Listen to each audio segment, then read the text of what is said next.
Sonko dina dem uyu si lii di convocation juge d'instruction du 8e cabinet ou pas loolu yëpp dina leer léegi rek ci kanam te comme ni ngeen ko gisee rek Ousmane Sonko il est déjà en place dañuy xaar rek comme ça ñu pare installation rek dina démarrer li nga xamante ne moo di déclaration de presse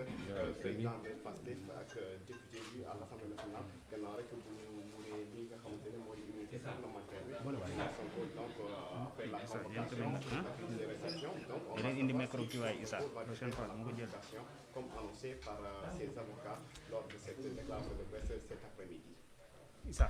Les gars, on a déjà démarré le direct. Ne vous mettez pas devant les caméras. Issa du mën a jël ñaari de.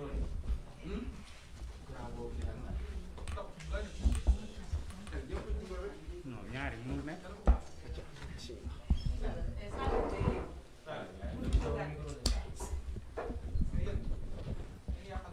mais on a déjà démarré le direct. Comme vous vous mettez devant les caméras.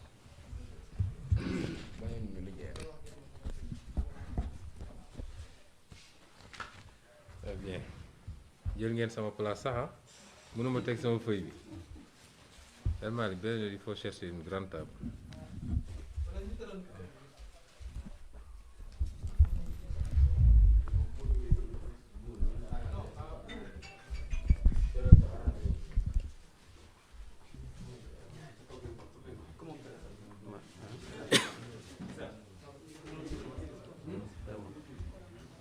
Vous pouvez mettre le téléphone silencieux.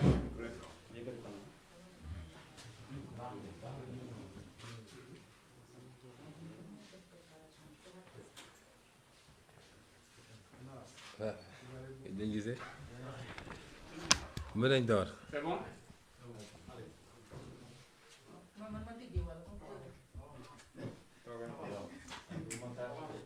mbokki Sénégal asalaamualeykum man président Ousmane Sonko ma dellu si fas yéene séq ak yéen waxtaan bu gàtt bi mujj xawoon naa gudd tuuti waaye lañ ca waroon wax moo ko jaroon di leen gërëm di leen sant yéen ñi seetaan ñëpp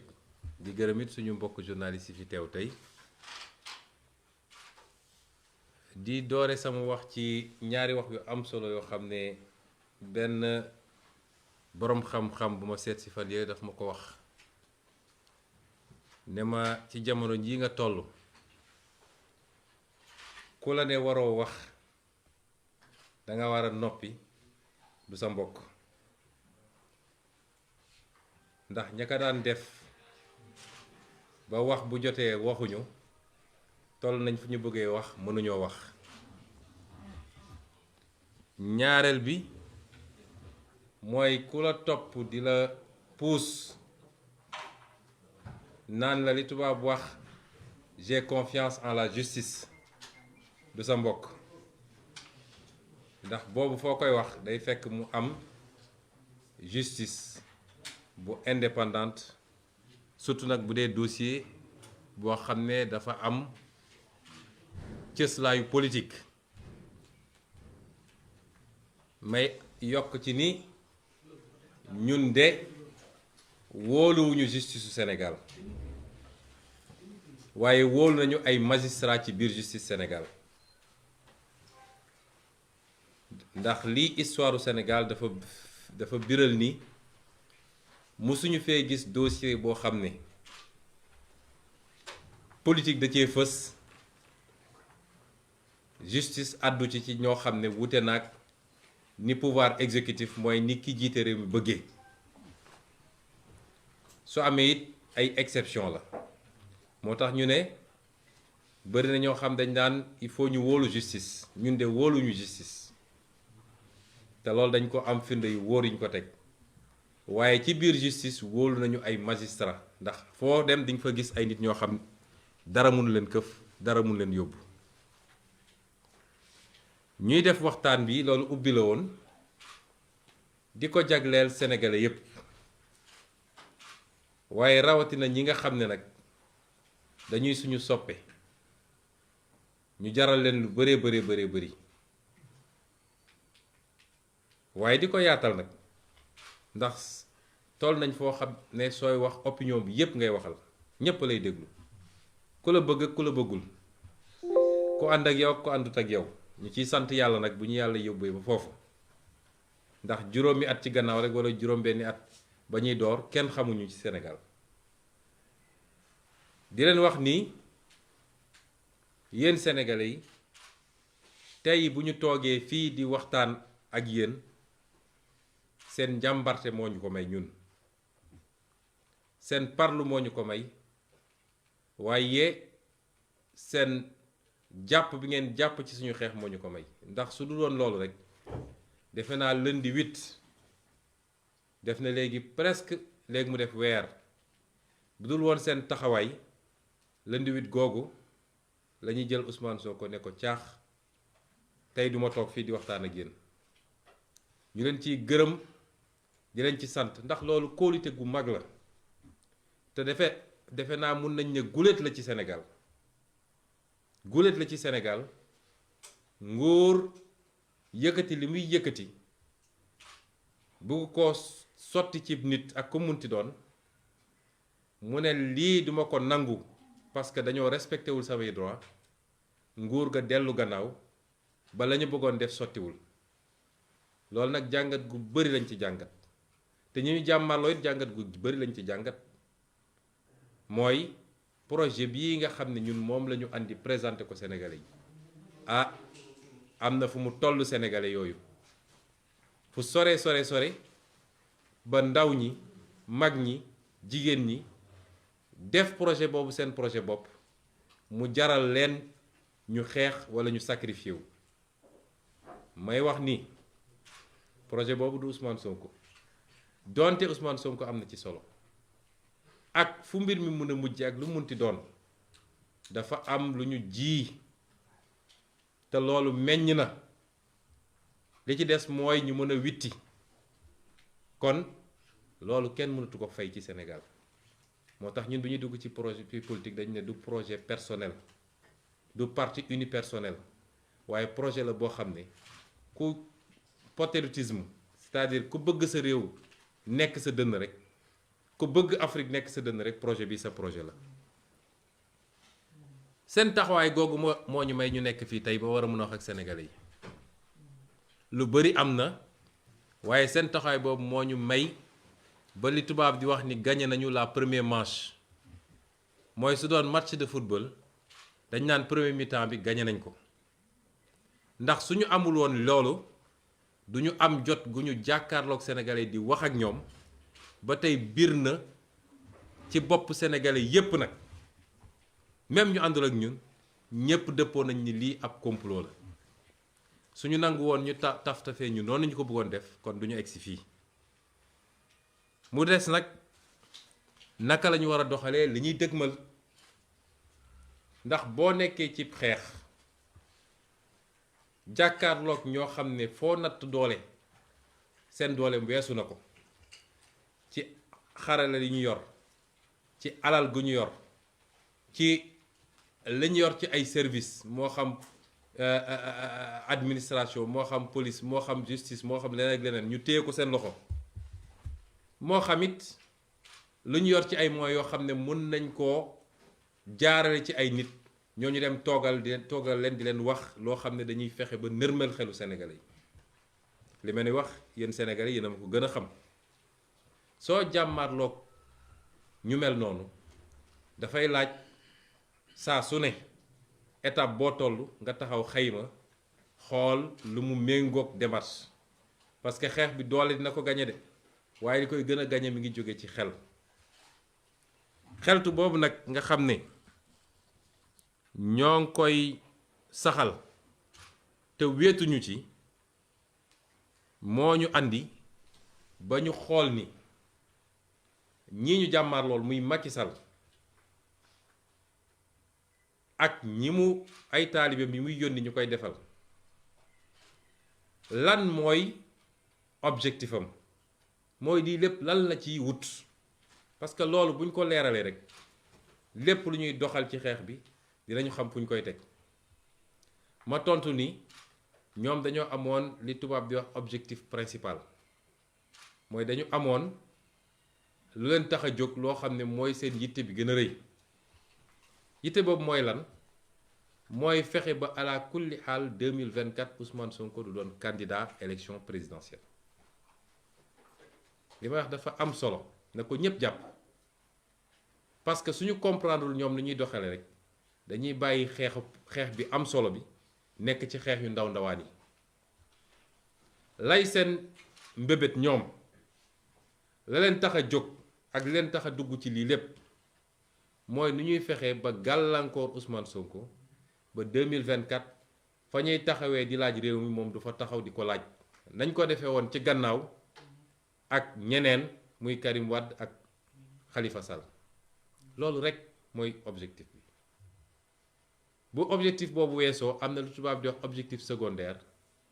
mooy loolu mooy seen farata ñoom am na peut-être sunna bu ci tegu mooy nañu fexe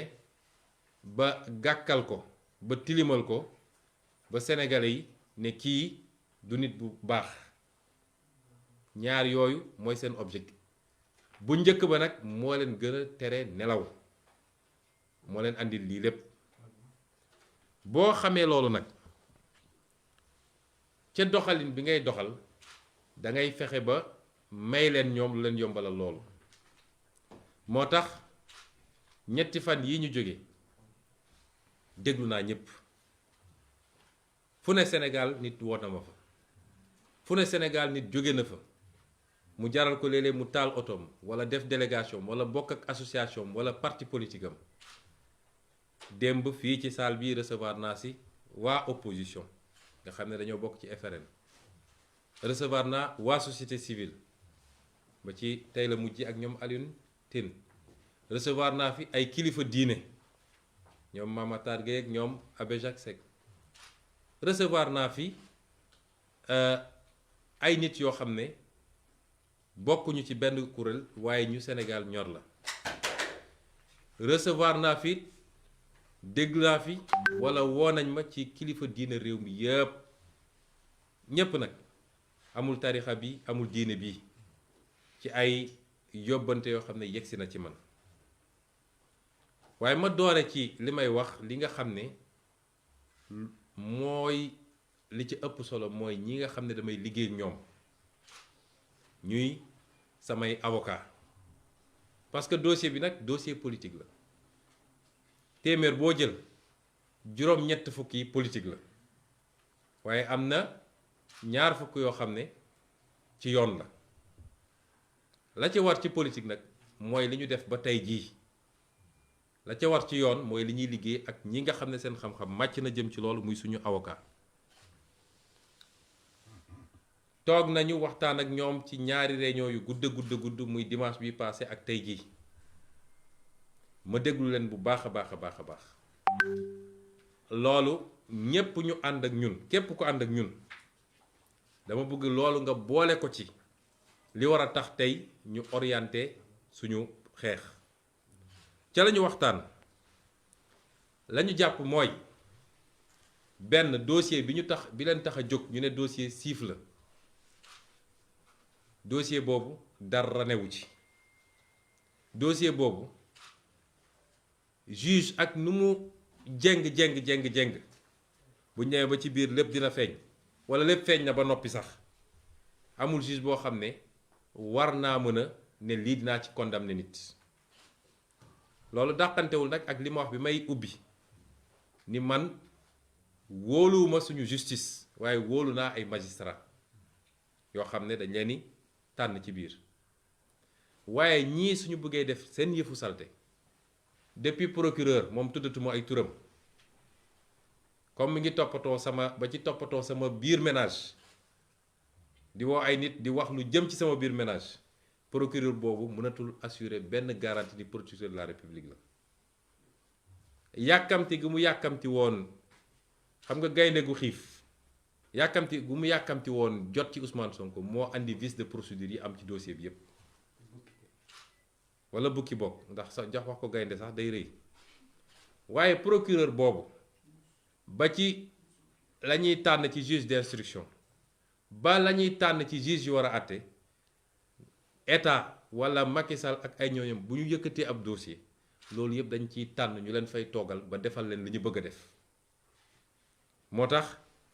dama ne li ma wax ni dàkkantewul ak li ma njëkk a wax waaye ñu dellu ci dossier bi ñoom li ñu jàpp mooy dossier bu vide la dara newu ci te li Sénégalais yi gisagum yépp jëm na ci côté boobu comme am dossier bi dara newu ci ñun am na benn piège bu ñu war a moytu benn ndëgg sërëxal mooy ñu may leen fu ñu créer beneen dossier ci biir dossier bi parce que loolu mooy seen bëbët yépp nag tey xam nañ ni dossier bi yëkkati nañ ko defe naa mujj naa dis ci ñoom suñ ko mënoon yebbeeku ko waaye dañoo ñëg ànd ak jàpp nañ ni bu leen bii rëccee dootuñu am fu ñu mën a jàppee Ousmane Sonko moo tax ñu continuer li ñuy def lañu gis ñoom mooy buñ leen may fu ñu créer dossier ci biir dossier loolu mooy lan mooy tey bu ñu nee demuñu uyu ji def nañ ko benn yoon xeex ak ñoom yàlla am lu ñu ci may nun xeexuñoo ak ñoom ndax sama kër gi génnuma fi waaye ñi nga xam ne sopp nañ ñu te kenn joxu leen mot d'ordre ñoo jóg spontanément ñoo ne bërët jóg ne ñun ñëpp nañu daje ji kër Ousmane Sonko gis nañ lundi 8 li fi xewoon waaye tey bu ma dellu si waatee ne dew ma ñu jël seen arme yépp yónni ko fii lañuy njëkk a def ma leeral ko ci bopp Sénégal yépp mooy ne dinañ ko coller li ñuy tuddee de rébellion mooy koo xam ne juge de la yónni convocation nga ne dew ma ñàkk a dem nga ci jëmm ji ne dew ma loolu du délit waaye bu ñu yónnee seen armée ne dem leen jël ko foo jaar même soo nee defuma benn résistance ñu fexe ba créer un peu de violence bu ñu wëlbati koo dem ne dafa doon résister donc nañ ko coller rébellion bu boobaa nag lañ doon ut ci dossier bu njëkk ba te mënuñu koo am dinañ ko gaaw a am fii ndax flagrant délit lañ lay yóbbu àtte la def la 6 mois daal di takkal sa casier jeex na kon xeex bi léeg-léeg da nga ciy boole xel ndax ñoom bu ñuy def seen dëgg sërëxal du doon benn dañ koy lal ne bu rëccee ci bii dañu fexe ba am ko ci bii loolu nag mun naa ne door nañ ko may wax Sénégal yépp nag nii jamono ji ñu toog tembe gannaaw dossier bii ñu tudd muy dossier Siff ubbi nañu beneen dossier boo xam ne nee nañu appel à l'insurrection mooy dañoo woote fippu fii kenn mus fee woote fippu dañu ne buñ ñoo buggee jaay doole ci loo xam ne suñu àq la constitution may nañu ko danañu bañ ñu nit ba suñu doole yem loolu kenn mënu cee attaquer kenn au contraire ñoom ñoo def li ñuy wax délit de provocation waaye tey jii ci premier cabinet bu Samba Sall ubbi nañ fa dossier bu ñu tuddee noonu ne dañoo woote fippu ci dossier boobu la ñu jàppee 23 ci suñuy ndaw ba tey ji ñu ngi Cap Manuel waaye bu ñu jàppee 23 yooyu ba noppi dañu ne am na keneen koo xam ne dugalaguñ ko ñu tuddee ko X dellu si na may wax Sénégal yëpp nag X boobu lañ ca jublu ñoom mooy Ousmane Sonko xam nañu seen dossier bi du sotti lañ ca jublu mooy wëlbatikuwaat gannaaw luy xew ci fan yii ci juge 8e cabinet bu dee la ñu bëgg a def sotti na te ñu am ci la ñu bëgg ñu gaawantu yokk ci bi ne X bi ñu doon wër moom la ndax moo woo xale yi ne leen génn leen kon ñépp nañu xam ni seen pexe yemul ci benn pexe yi dañ koo lal beneen ñetteel bi ñu doon waajal mooy suñu nee Ousmane Sonko nee na du dem ñu indi fi GIGN wala BIP fexe ba jaxase affaire yi bu ñu génnee nag ne dafa doon résister moo tax dañ ko yokkal délit rébellion jugé ko flagrant délit dem tëj ko te it toujours ci gis-gisu avocat yi mooy dem ak ñàkk a dem benn résultat bi la mooy boo demul it dinañ fi yónni armée ñi fi nekk dinañu résister peut-être wala suñu résister wul xale yi dinañ jóge fële résister deret dina tuuru waaye yàgg da nga dem kon pour bañ leen may porox ndoll yooyu nga xam ne mun nañ ci jaar pour génne leneen loo xam ne loolu day yomb ci ñoom ni dossier bi jafe ci ñoom moo tax avocat yooyu ñoom ñépp bi ñu dajee ñëw taxaw ñaan ñu insister joxe seen conseil ñu déglu leen balaa may génn ci avocat yi dinaa leen jagleel ay remerciement jaajëfal leen ndax sonn nañ trop ci dossier bi mbir mi dooree ba léegi amul bëccëg amul guddi fii laa leen di woo ñu bàyyi seen yitte ma lim leen muy maître Massokhna Kane maître Ciré Clédor Ly maître Khoureychi Ba maître Demba Ciré Bathily maître Youssouf Camara maître Joseph Étienne Dione maître Bamba Cissé maître Ousseynou Ngom maître Ndoumbé Wane ak maître Djibi Diagne waaye it di remercier ñi nga xam ne toujours ci avocat yooyu bokk ci dossier bi waaye gën a sonn ci suñu ndaw yi nga xam ne jàpp nañ leen suñu jigéen yi nga xam ne jàpp nañ leen tey jii defe naa am nañ lu mat 53 muy juróom fukk ak ñett yoo xam ne ñi ngi ci loxo Macky Sall ñooñu maître Amadou Sow maître Babacar Ndiaye maître Abdoulaye Tall maître Théophile Kayosi maître Michel Simel Bass ak maître Magna Silva ma leen ni jaajëfal ci sama tur ci turu parti bi waaye ci turu sénégalais yépp mbokk yi gannaaw bi ma waxee li nga xam ne mooy taxawaay avocat yi ma dolli ci ni ñëpp intervenir nañu wax naa leen di parti politique opposition yi daje ñoom ñëpp fii ñëw ñaan ñu ko wax naa leen li nga xam ne mooy suñu kilifa diine yi ndax ñoom dañu wax ni ay régulateurs sociaux lañu wax naa ko keroog ñu bari dañ naan nañu génn wax waaye am na fu ñuy waxee fu nit yéegut te it ormal seen bopp ñun ñu ñëwaat ormal leen moo tax li olof naan ku ndëbbu ni rey sa maam bu dee da ngay ñaanoon démb ñaan barki démb dégluwuñ la balaa ngay génnaat di wax di nga xool lu bari waaye yónnee nañu ci ñun ñoom ñépp daje mu jaar ci suñu sëriñ sëñ Abdou Mbàkke bu Daaru Muxti daa di ñëw wax la même chose may wax nit société civile bi def nañu la même chose suñu parti bi ñu bokk def nañu concertation département yépp ñu laaj leen lu ñu xalaat diaspora bi ñu laaj leen lu ñu xalaat bureau politique bi wax li mu xalaat ay avis la yoo xam ne lu partagé la waaye li ëpp ci avis yi am benn boor bu ñu jëm dinaa ci ñëw léegi ñii ñépp nag li ma ci gën a touché man muy kilifa diine muy société civile muy keneen gannaaw bi ñu amee yitte ci réew mi li ma gën a touché mooy seen yitte bi gën a rëy mooy li tubaab di wax sama intégrité physique mooy ñu bañ a maye fu ñu mun a jaaree pour li ñu bëggoon am ci justice sax boo moytul ñu amee ko ci neneen ndax dégg nañ fi kaawu Xaadim Buso dégg nañ fa yeneen kaa te ci loo xam ne mën nañu gañe combat bi ci neneen ñooñu ñëpp ma ne leen seen yitte ci ñun yéeg nañ ko te dafa wane ni projet bi nga xam ne moom la ñu présenté Sénégalais yi ñor na leen projet boobu seen projet la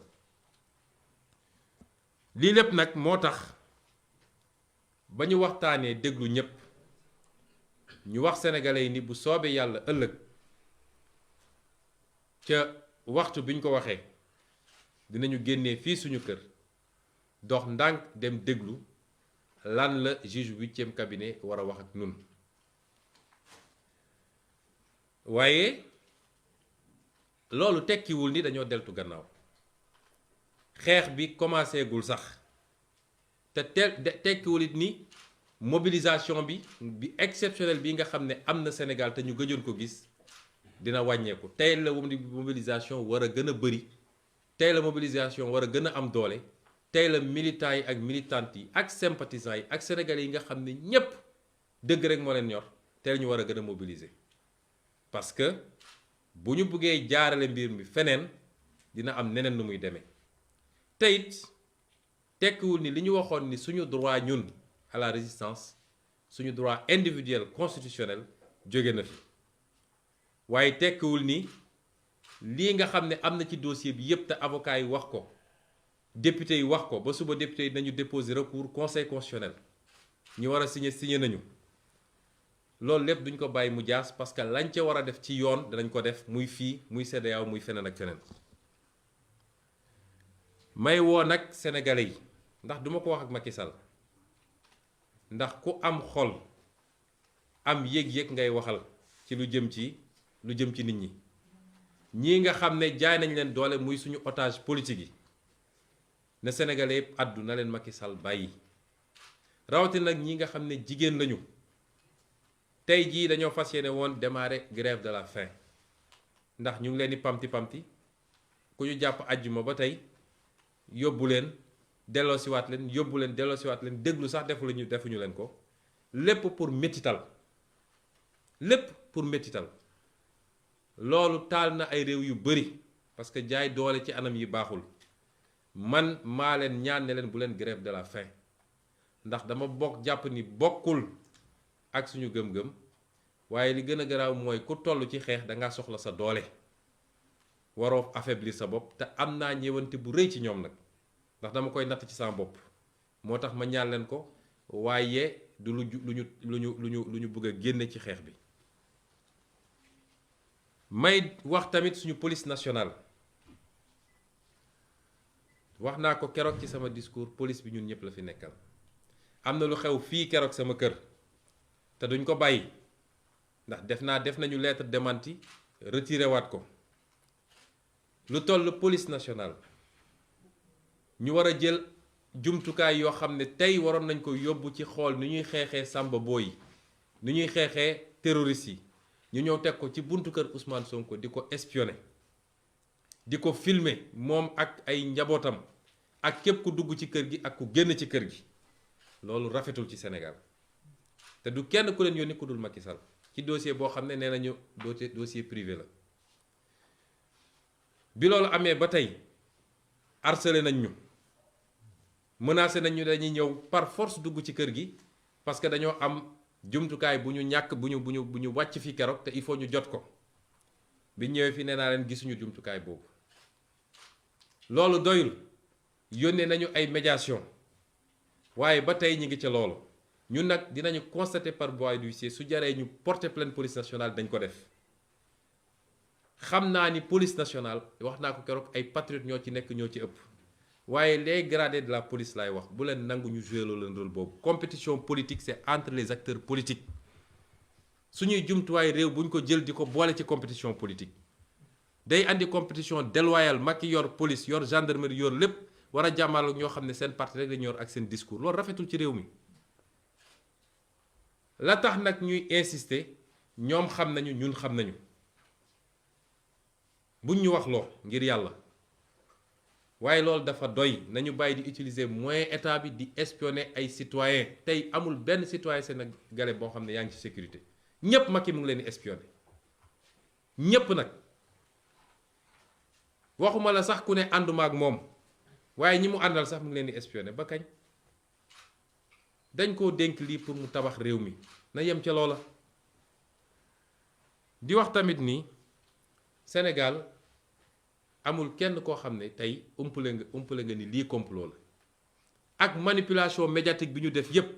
chargé plateau yi lu ne ñu wax ko tey soo jëlee sénégalais téeméer boo jël juróom-ñeent fukk yi nee nañ la lii complot la te bis bu nekk nag yàlla tojal leen lu bees loo xam ne foogewuñ ko woon ba tey ku déglu live Pape Alé Niang bi keroog bi may wax junj naa ne laaj leen Macky Sall ndax xam na Adji Sarr seede bi tey ñëw na ndax xam na ko moom Macky Sall ndax recevoir na ko en tout cas génn na ci gémmiñu Adji Sarr ni moom Macky Sall recevoir na ko te benn autorité APR moo ko fa yóbbu ci lim leen wax moom mi ne moom amul taawu comploté moo wax sénégalais yëpp ni ki ngeen dénk réew mi mu ne mooy président de la république ci day wàcc ba ci caniveau yi di comploter contre ses adversaires politiques ci nu mu gën a ñaawe loolu fës na tey fi may daaneele nag mbokk yi mooy di gën a soññ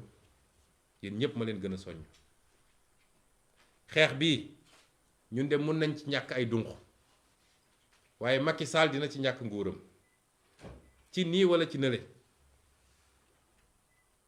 dugg na ci loo xam ne amul tey benn sénégalais bu ko nangu wala bu ko rafetlu amul kon lu ñuy xeex la ba fu xeex bi yem waaye xeex bi nañu xam ni ay temps la xeex bi ay stratégie la xeex bi dafa am fu mu jotee foo xam ne lu mu laaj rek ñu xam ne lii la laaj moo tax ma ne mobilisation mooy nañu takku fu ñu doon nekk benn nañ fa doon téeméer fu ñu fa doon nekk benn ci mobilisation nañ fa doon téeméer di gërëm nag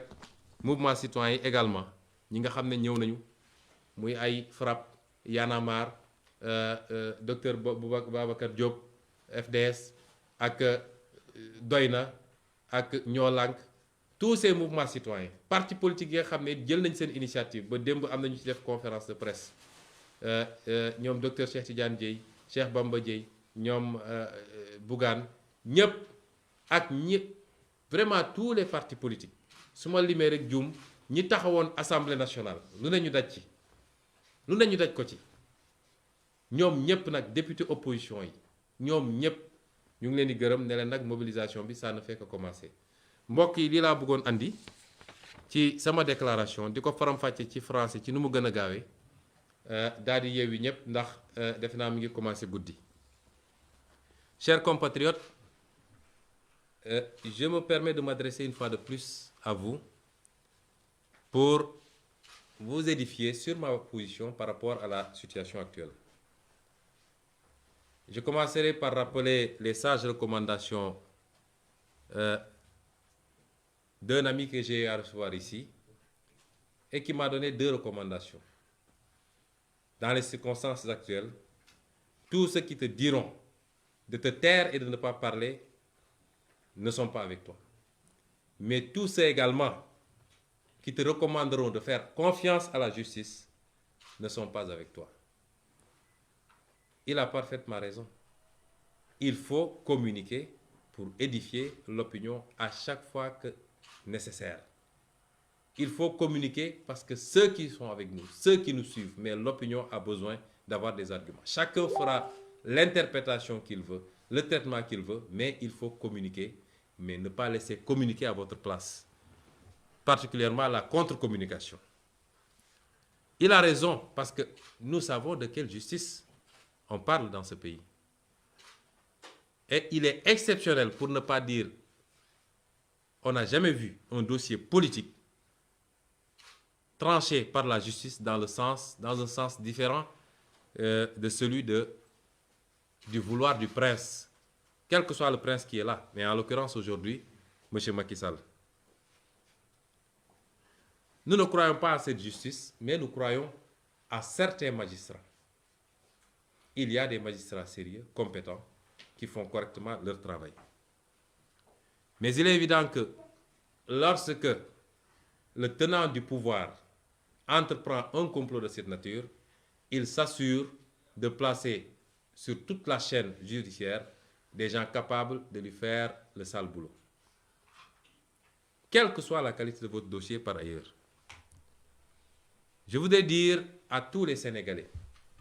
ça transcende les militants de PASTEF. Parce que ceux qui sont mobilisés le lundi 8 ici ne sont pas seulement les militants de PASTEF. C'est le Sénégalais lambda. C'est le Sénégalais qui n'appartient à aucun parti politique. C'est le Sénégalais de tel ou tel autre parti politique d'opposition. C'est le Sénégalais de la société civile. C'est le Sénégalais des mouvements citoyens. C'est même le Sénégalais religieux. Tous ceux qui détestent et combattent l'injustice ont fait ce mouvement spontané pour venir dire non à cette injustice. Et cette posture que vous avez adoptée nous a permis de gagner énormément de temps. Cette posture que vous avez adoptée nous a permis d'être là aujourd'hui à continuer à édifier les Sénégalais. Je vous en remercie énormément. Cette posture nous a permis de gagner la première manche. Parce que n'eût été votre engagement, votre détermination, mais votre mouvement spontané de ce jour, je n'aurais jamais eu la latitude et le temps qu'il fallait pour communiquer avec les Sénégalais et pour démontrer le complot. Je vous remercie pour cela. Quelle démarche devons-nous tous adopter à partir de maintenant? Quelle stratégie devons-nous adopter à partir de maintenant? C'est ça l'objet de cette présente déclaration de presse. Pour définir cette attitude, il faut partir de l'analyse de l'objectif recherché, la définition de l'objectif recherché par notre vis-à-vis, par notre adversaire, qui, par endroits, se transforme même en un ennemi. Quel est l'objectif de Macky Sall dans tout cela? Macky Sall a un objectif principal, c'est de radier Ousmane Sonko des listes électorales et d'éviter, de l'empêcher en tout cas, de pouvoir se présenter à toute élection à venir, mais particulièrement et singulièrement à l'élection présidentielle de 2024. Il a des raisons de le faire, puisqu'il a tous les sondages, il a les services de renseignement qui lui donnent tous les renseignements qu'il faut. Il sait pourquoi, impérativement, il lui faut se débarrasser de cet adversaire. Et justement, la tournure qu'a prise cette affaire, la démonstration de force qui a été faite par vous tous, chers compatriotes, le renforce dans sa crainte qu'il a en face de lui un adversaire qui, s'il se présente à une élection en 2024, et même s'il se présente dans des listes pour les prochaines élections locales et législatives, est un adversaire qui pourrait facilement le battre. Et c'est pourquoi il faut qu'on comprenne tous que, quelle que soit la situation, et malgré l'évidence qui s'est faite aux yeux de tous les Sénégalais d'un complot ignoble, Macky Sall ne reculera pas. Parce qu'il considère que s'il rate cette occasion de se débarrasser de cet adversaire, il n'en aura plus d'autres pour se rattraper. Alors, ça c'est son objectif principal, qui est adossé à un objectif secondaire, celui-là de jeter l'opprobre, de jeter le discrédit sur l'image de cet opposant, de cet adversaire, en l'occurrence Ousmane Sonko. Il faut bien qu'on campe cela, chers compatriotes, parce que ça va nous permettre de définir notre stratégie dans ce combat. Parce qu'il n'est pas question, mais absolument pas question, que Macky Sall puisse atteindre cet objectif. Il n'est pas question que nous lui permettions allègrement, librement, mais sans aucune résistance, que nous lui permettions de pouvoir écarter les adversaires politiques comme à son gré. C'est aujourd'hui cela qui doit orienter, guider toutes les actions que nous allons poser à partir de maintenant. Et c'est pourquoi j'ai écouté tout le monde. J'avoue que depuis 3 jours, je n'ai cessé de recevoir, du matin à la nuit. Je n'ai cessé de communiquer, d'écouter les gens au téléphone. Tous les segments de la société ont eu à m'interpeller d'une manière ou d'une autre par rapport à la situation que nous vivons. Mais je commencerai par la position la plus centrale, la plus importante dans ce genre de situation. Parce que nous avons un dossier, certes, à 80 ou 90% politique, mais qui peut être à 20 ou 10% judiciaire. Et quand on parle d'un dossier judiciaire, on parle d'avocats, parce que c'est les hommes de l'art, c'est les hommes du métier, et c'est pourquoi je me suis permis de m'entourer, avec le soutien de tous les Sénégalais, d'avocats rompus à la tâche. Et quand on prend des conseils, on les écoute. Nous avons tenu 2 longues réunions ici, dans cette salle même, avec ces avocats, le dimanche passé et aujourd'hui même. La position de ces avocats, c'est de dire, 1, nous avons un bon dossier de viol qui sera facilement démontable devant toute juridiction. Ce que je dis là n'est pas contradictoire avec les propos de l'introduction, c'est de dire que nous ne faisons pas confiance à la justice. Mais ça ne nous empêche pas de dire, quand des avocats se saisissent d'un dossier et l'examinent, de dire que nous avons un bon dossier. Et que nous pouvons nous battre sur ce dossier. Malgré tous les vices, je n'ai pas besoin d'énumérer tous les vices, ça a fait l'objet de tellement de débats les députés en ont parlé, les avocats en ont parlé, les professeurs de droit en ont parlé. Nous avons suivi les plateaux. Beaucoup de tentatives de manipulation et de détournement, mais par la grâce de Dieu, les gens ont pu démontrer tous les vices qui existent, depuis la lettre du juge d'instruction jusqu'à la levée de l'immunité parlementaire et même la convocation qui n'a pas attendu le délai minimal prévu dans ce cas d'espèce pour permettre éventuellement des recours. Ce recours que feront d'ailleurs demain les députés de l'opposition qui ont déjà préparé le texte et qui ont eu les signatures qu'il faut. Mais nous continuerons à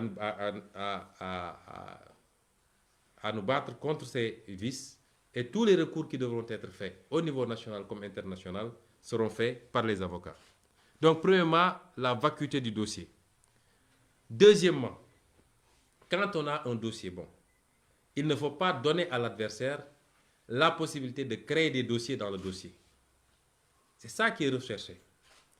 Et que si je ne déférais pas la convocation demain, la conséquence logique, c'est un mandat d'amener, peut-être, mais l'armée qui sera envoyée pour venir ici peut trouver une résistance, même si moi je ne résiste pas. Mais aujourd'hui, les Sénégalais se sont appropriés cela. Je n'avais pas appelé le 8 pour que les gens sortent, mais ils sont sortis spontanément. Et avec la moindre résistance, ou même en l'absence de résistance, ils vont la fomenter. Ils pourront sortir pour nous mettre sur le dos un autre délit, c'est-à-dire la rébellion. Et ça, c'est un jugement direct en flagrant délit, une condamnation à 6 mois, et le casier judiciaire est complètement sali. Et c'est ça l'objectif recherché, je l'ai dit. Et donc, dans notre stratégie, ce ne serait pas intelligent de leur offrir cette opportunité. Je tiens à dire à tous les Sénégalais, parce qu'il nous faut être vigilants. Nous avons en face de nous des malfaiteurs. C'est une association de malfaiteurs. Et qui, dans sa stratégie, développe plusieurs pièges en même temps. En se disant que s'il échappe à celui-là, il tombera dans tel autre piège. Et l'autre piège, je peux vous dire à tous que, au moins je vous parle, le juge d'instruction du premier cabinet, M. Samba Sall, à la suite des manifestations du 8 février, il y a eu pas mal d'arrestations. Aujourd'hui, on a 23 jeunes à Dakar et 13 à Ziguinchor qui ont été interpellés. Et le délit, le motif qu'on leur a collé, c'est, entre autres, à part association de malfaiteurs, participation à une manifestation non autorisée, ils leur ont mis appel à l'insurrection. Ils ont mis les 23 plus X. Et à Ziguinchor, ils ont mis les 13 plus X. Et depuis lors, nos avocats font le pied de grue pour que ces jeunes soient entendus. Le juge du premier cabinet refuse parce que qu'est-ce qu'il attend? Il attend que la procédure concernant Ousmane Sonko soit déclenchée pour qu'ensuite on dise que X est Ousmane Sonko.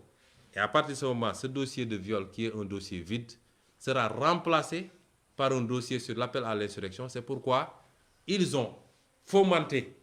dans une certaine presse tout un débat sur l'appel à l'insurrection depuis quelques jours. Il nous faut être vigilants et il nous faut être prêts à faire face à ce nouveau forfait, en tout cas cet éventuel forfait qui viserait à rattraper le coup puisqu'ils l'ont raté avec le complot ignoble de Macky Sall. Donc, puisque y aller demain et ne pas y aller, le résultat sera le même au finish, parce que nous pouvons résister éventuellement, mais nous ne pouvons pas résister ad vitam aeternam à toute une gendarmerie, toute une police et toute une armée. En tout cas de cause, la raison voudrait qu'on aille répondre demain. C'est ça la position des avocats. Je me permettrai de remercier tous ces avocats. J'y tiens particulièrement parce que j'ai travaillé avec eux depuis plusieurs jours et je sais tous les sacrifices qu'ils consentent pour défendre ce dossier, pour y travailler, pour préparer tout ce qu'il faut préparer. Il s'agit de Maître Massokhna Kane, Maître Ciré Clédor Ly, Maître Khoureychi Ba, Maître Demba Ciré Bathily, Maître Youssouf Camara, Maître Joseph Étienne Dione, Maître Bamba Cissé, Maître Ousseynou Ngom, Maître Ndoumbe Wane, Maître Djibi Diagne, Maître Amadou Sow, Maître Babacar Ndiaye, Maître Abdoulaye Tal, Maître Théophile Kayossi, Maître Michel Simel Bass, Maître Magna Silva. Ceux qui travaillent quotidiennement dans le dossier principal qui nous concerne, comme ceux qui se sont donné les moyens d'être présents à chaque fois qu'un militant ou une militante est arrêté. À chaque fois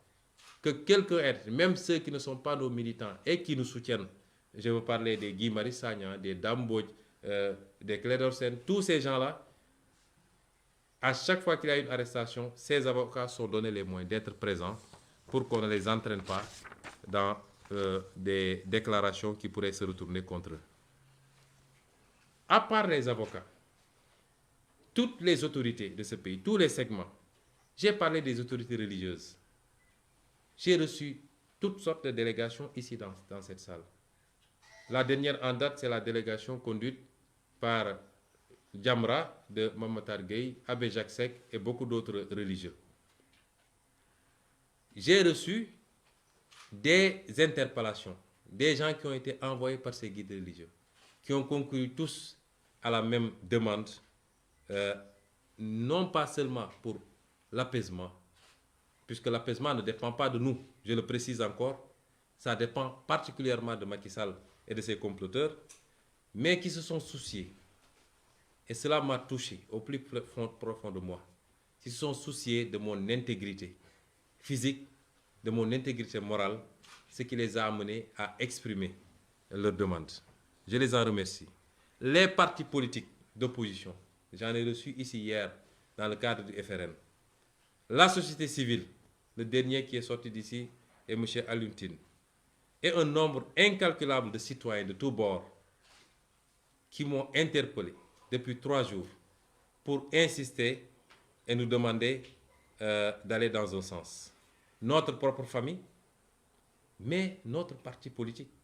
qui a ouvert depuis hier de larges concertations avec les 45 départements, la diaspora et le bureau politique. Il peut y avoir encore des réticences, mais l'écrasante majorité est allée dans un sens. Tous, en tout cas, ont compris qu'à chaque étape de ce combat, il nous faut adapter une stratégie. Et c'est l'ensemble de ces recommandations qui nous ont permis d'aboutir à la décision que j'annonce que demain, à l'heure contenue dans la convocation, nous irons répondre, écouter le juge du premier cabinet.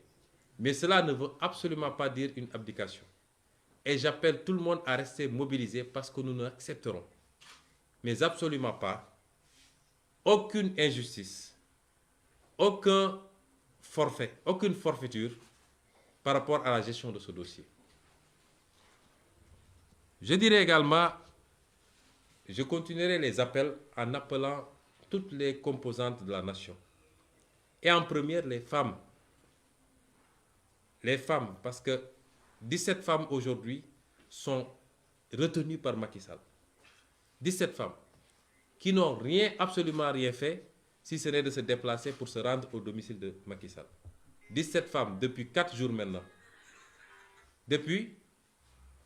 6 jours maintenant, sont retenues et malmenées. On leur refuse même d'avoir des draps ou qu'on leur amène de petits lits. Elles dorment à même le sol, les carreaux, là-bas au commissariat de Dieuppeul. Et depuis 2 jours ou 3 jours, elles sont ballottées entre le tribunal et le commissariat de Dieuppeul avec des retours de parquet. Cela, ce n'est pas de la justice. Serigne Bassirou Gueye le fait sur prescription de Macky Sall uniquement pour faire mal à des adversaires politiques. Antoine Diome le fait uniquement pour essayer de régler des comptes parce qu'on interdit même les visites. Moi, je me suis déplacé le vendredi pour leur rendre visite là-bas au commissariat de Dieuppeul. On m'a interdit l'accès aux locaux. Des députés, les Mame Diarra Fam, les Aïssata Sabara se sont rendus là-bas, on leur a interdit l'accès aux locaux. Cela est inadmissible. Et j'en appelle à tous les segments de la société. Je ne parlerai pas